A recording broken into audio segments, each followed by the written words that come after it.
महेश जी, मैं इस ग्रुप में अभी आज मैसेज भी डाला था कि जो करतान अ, साहिब करके जो गुरुद्वारा है, मैं नाम शायद गलत बोल रहा हूँ, उस पर जो हमला हुआ है अफ़गानिस्तान के आतंकवादी संगठन कोई है उसके द्वारा, तो उस पर हम लोग चर्चा करेंगे। लेकिन शायद किसी ने तैयार नहीं किया है, तो मैं अपने विचार उस पर रखना चाहूँगा कि अगर उसका नाम किसी को पता हो तो कृपया करके बता दें कौन सा गुरुद्वारा है वहाँ पर।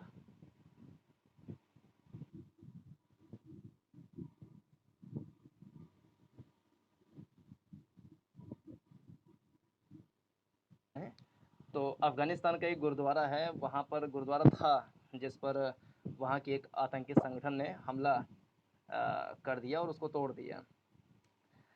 और इसका कारण अगर देखें तो पिछले दिनों भारतीय जनता पार्टी की राष्ट्रीय प्रवक्ता जो नूपुर शर्मा जी हैं, उन्होंने मोहम्मद पैगंबर साहब से संबंधित एक विवादित बयान दिया, जिसमें बयान क्या था उसको कहना उचित नहीं है। अ, जिसके जिसके परिणाम स्वरूप अफ़गानिस्तान की एक आतंकी संगठन ने उस गुरुद्वारे को गिरा दिया है।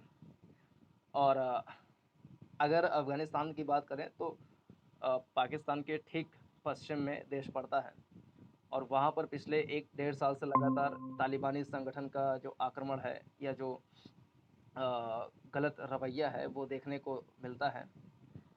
और इसी क्रम में नूपुर शर्मा के बयान को लेकर के ये घटना को भी अंजाम दिया गया।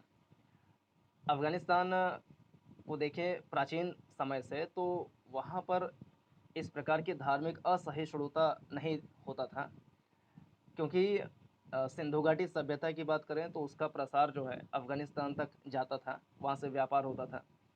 उसके बाद 6वीं शताब्दी ईसा पूर्व में देखें तो मौर्य काल का जो साम्राज्य है, चंद्रगुप्त मौर्य का, तो वो अफ़गानिस्तान से लेकर के बांग्लादेश वर्तमान तक फैला हुआ था। उसके बाद कुषाण आए, तरह-तरह के साम्राज्य बने, तो उन सब का प्रसार वहाँ पर था। और पहले तो हिंदू का और जो बौद्ध हैं उन सब का वहाँ पर अच्छा एक संगम हुआ करता था, जहाँ पर आचार्य चाणक्य पढ़ाया करते थे। छत्रशिला विश्वविद्यालय हुआ करता था। तो आज वहाँ पर एक विशेष धार्मिक समुदाय का जमावड़ा हो गया है और उनके अंदर में जो कट्टरपंथ है, उसी कट्टरपंथ के कारण आज देखने को मिलता है कि गुरुद्वारा को गिराया जा रहा है और 2003 में वहाँ पर एक बौद्ध की बहुत बड़ी प्रतिमा थी, उसको भी गिरा दिया गया। तो ये सब देख करके थोड़ी-सी चिंता और होती है। हालाँकि भारत सरकार ने इस पर अपना अ, मंतव्य दिया है कि ये गलत हुआ है। तो यही है मेरी इस पे तक्षशिला, जी, जी, तक्षशिला विश्वविद्यालय। तो इस पे यदि आपका कोई विचार हो आप सज्जनों का, तो बताएँ कि जो गुरुद्वारा को गिराया गया, वो सही है, गलत है? आपका क्या इस पे दृष्टिकोण है? धन्यवाद।